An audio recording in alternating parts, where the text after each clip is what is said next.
Fala galera, estamos aqui para mais uma aula do nosso curso de Ordem Econômica, aula 3. E agora a gente entra no texto da Constituição. Vamos falar primeiro sobre os fundamentos da Ordem Econômica, ali a partir do artigo 170. Aqui, nessa aula de princípios gerais, estamos falando ali do capítulo que vai dos artigos 170 a 181. A gente vai comentar cada princípio. E ao longo de cada princípio, você vai ver que a gente vai encaixando a explicação dos artigos. Eles têm uma disposição um pouco confusa, às vezes a Constituição começa falando de um assunto, vai para o outro. Eu recomendo, inclusive, que você dê uma lida nesses artigos, se possível, até antes dessa aula, dá uma paradinha no vídeo, dá uma olhada nos artigos, que vai ajudar a acompanhar a aula. Então vamos. Começando pelo artigo 170, é o principal artigo desse tema, é o artigo base, que dá sustentação ao sistema da ordem econômica na Constituição. E o caput dele traz os fundamentos. Ele traz os fundamentos, traz as finalidades e traz os princípios. Os fundamentos quais são? Valorização do trabalho humano e livre iniciativa. Você vê no texto aí, ele prevê o seguinte, artigo 170, a ordem econômica fundada na valorização do trabalho humano e na livre iniciativa. Tem por fim assegurar a todos a existência digna, conforme os ditames da justiça social, observados os seguintes princípios. Então, os fundamentos são valorização do trabalho humano e livre iniciativa. Muita atenção isso em prova. O examinador pode tentar te confundir. Então, lembra, os fundamentos, aquilo que serve de base para a ordem econômica, é o trabalho humano e a livre iniciativa. Valorização do trabalho humano. O que o Constituinte quis dizer com isso? O trabalho está relacionado àquela previsão de direitos sociais e de justiça social. É um dos objetivos fundamentais da República, né?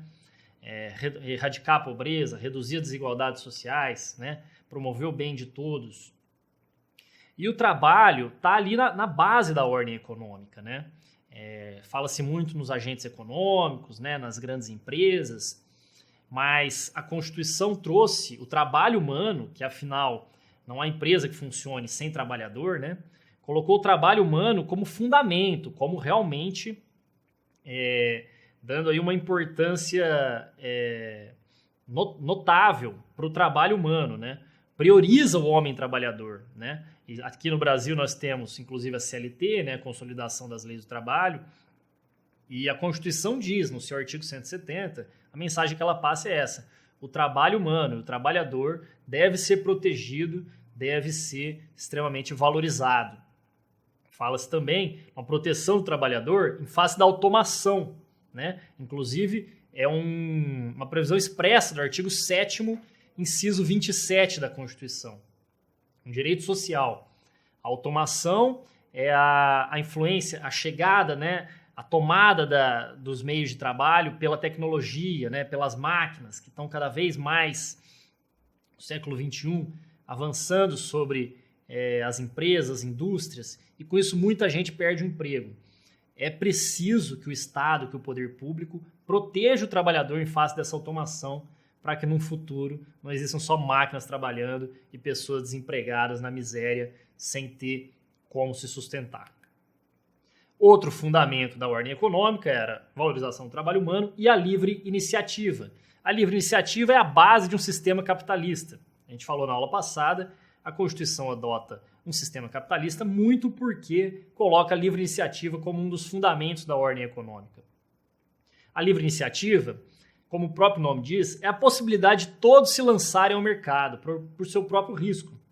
Então, é a previsão de que uma pessoa desejando, tendo condições para isso, pode se lançar ao mercado, pode empreender. Fala-se na livre iniciativa em alguns aspectos dela. Um seria a liberdade de comércio e indústria, que está prevista no artigo 170, parágrafo único. A liberdade de exercer uma atividade econômica, de montar um comércio, de abrir uma indústria, se for do interesse do sujeito, observado, obviamente, os requisitos da lei. A livre iniciativa também diz respeito à liberdade de concorrência, que a gente vai ver mais para frente. Uma atuação livre no mercado exige também um respeito aos concorrentes. A livre iniciativa pressupõe que os seus concorrentes não vão abusar do poder econômico, não vão te subjugar. E há também uma liberdade contratual, observando os requisitos da lei, a função social do contrato, as partes têm liberdade contratual. Porém, como qualquer direito, a livre iniciativa não é absoluta. Deve observar a justiça social. Ela tem que ter por fim a justiça social como prevista como um objetivo fundamental da República no artigo 3º da Constituição. E aqui eu trouxe algumas decisões do STF que já trataram desse tema da livre iniciativa, seja privilegiando a livre iniciativa de um lado, seja em alguns momentos valorizando outros direitos e princípios em detrimento da livre iniciativa, compatibilizando esses valores. O STF já decidiu que a livre iniciativa é uma cláusula geral que é preenchida pelos incisos do artigo 170. Os incisos do artigo 170 trazem os princípios, que a gente vai ver. E o STF entende que esses princípios preenchem o conteúdo da livre iniciativa. Esses princípios seriam um destrinchamento ali do fundamento, né, do princípio da livre iniciativa. O STF já decidiu também que, embora haja previsão da livre iniciativa, o Estado pode regular política de preço de forma razoável, justamente para evitar abuso do poder econômico. Ou seja, embora haja uma livre iniciativa, não pode haver abusos. E, nesse sentido, pode, em uma situação excepcional, o Estado pode regular uma política de preços. Houve decisão do STF também sobre a meia entrada. Aquela meia entrada para ir no cinema, para ir num show. Argumentou-se que essa meia entrada violaria a livre iniciativa, porque o prestador de serviço ali, né, o dono do cinema, a empresa que promove o show, teria o direito de cobrar quanto quisesse pelo seu evento. Não, o STF entendeu que a meia entrada é legítima, é constitucional, porque privilegia valores constitucionais, como a cultura, o esporte e o lazer, que nesse caso devem prevalecer. Então o STF entendeu que é legítima e constitucional a existência da meia entrada para estudantes, para idosos, aposentados.